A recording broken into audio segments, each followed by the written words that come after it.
kabataan na nandito ngayon sa harap natin, mga ka-family. As promised, here we go. Siyempre mula sa The Voice Kids, kasama natin ngayon, walang iba kundi the top two actually. The grand champion of the first runner-up. Unahin na natin, Darren Espanto in the house. Good afternoon po. And of course, Laika Gairano at kasama rin natin. Good afternoon po. Maganda pa kayo sa hapon. Ayan. Unang-una, maraming salamat for dropping by. Thank you po. Kumusta naman kayo ngayon? Kumusta? Darren, kumusta? Mabuti po, pero medyo po Oh my God. May sipon. It's weather. Wala tayong magagawa. Papalit-palit, di ba? May dyan uulan, tapos biglang iinit, tapos ulan. Anyway, si Laika, kumusta ka naman, Laika? Napanood ko yung nakita ko yung blessing ng iyong bagong bahay, bongga.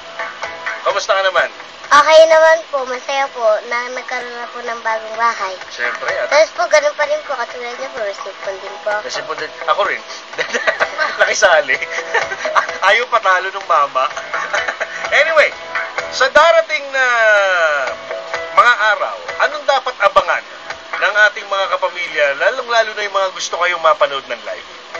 Well, sana po manood po kayo ng first concert namin entitled The Voice Kids All in the Concert on December 6, 8 p.m. at PICC Plenary Hall. Kasama po namin sila Kuya Mitoy at Ate Clarice. Aba, ayan. Special guest nyo pa si Kuya Mitoy, tsaka si Clarice de Guzman.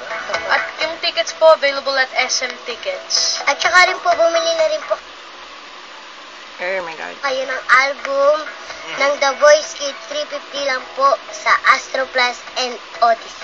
And under MCA Music po yan. And of course, ito, may tatanong lang ako sa inyo. Anong sorpresa ba yung ma-expect ng mga manonood ng concert nyo? Meron ba kayong hinahandang pasabog na performance para sa kanila? Ako po, meron. Ang bilis na sagot. Wow. Darren? Opo, gusto ko po mag-enjoy lang po tayo at it's gonna be a fun night. It's gonna be a fun night filled with good music. Yes po. And of course, laughter. Yes. Hindi tayo pwedeng mawala ng laughter para happy lahat. And then once again, yung album still out. It's now out of the market. Yung sinabi nga ni Laika kanina, Astro Plus, tsaka Odyssey.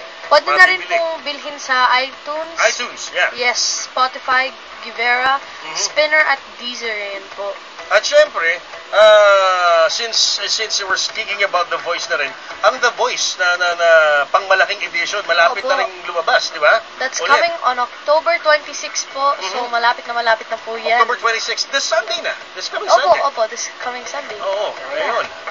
So, maraming salamat for dropping by. Maraming salamat. Maraming salamat Actually, po. Darren, ito yung Twitter ko, sobrang napakita ng mga fans mo na ang tagal nang hinihiling na magpunta ka dito sa MOR. Salamat po. Ngayon, natupad po ang kahilingan ninyo, mga Twitter followers ni Darren.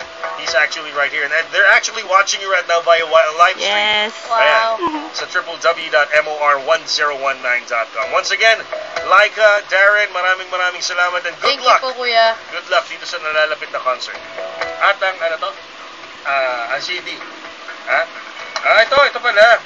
Para makita nyo rin ang poster ng The Voice Kids All In. Paano po yan nakikita? Napapanood tayo ngayon, live streaming. Paano po yan nakikita? Radio lang naman po. Ang inosente talaga ni Laika. Ang cute. Ang cute ng mga tanong ni Laika. So Ito nga po cute. ang The Voice Kids, the album. At saka rin po, bumili din po kayo ng album namin. Syempre. 350 lang po yan. Sa lahat ng mga Astro Plus. Astro Plus at saka po and Odyssey. Darren naman. Alright, so the album has 13 tracks on it. At syempre, nako, parang puro biritan to At saka na din po yung deluxe edition ng The Voice Kids album. Pero online pa lang po for download. For download. Yes po. For legal download. Mga pamilya, tandaan natin yan. Anyway, maraming salamat and good luck once again, Darren and Laika. Salamat po. At maraming salamat sa inyong... Maraming salamat po. Yes. Ganda nung logo ng The Voice dito sa harapan ko. Kay Kuya Mitoy po yan Kay Kuya Mitoy. Iniram mo kay Mitoy? Hindi po, hiniram po yan. Hiniram Alam ni Mitoy na hiniram natin to Baka hindi alam, Laika. Hindi po ako nanghiram yan. Pero alam niya na hiniram. Hindi ko po alam. Hindi mo alam. Sige. Anyway, 5 minuto bago sumapit ang alas 5 ng hapon. Sandali lang ka-family dahil eto muna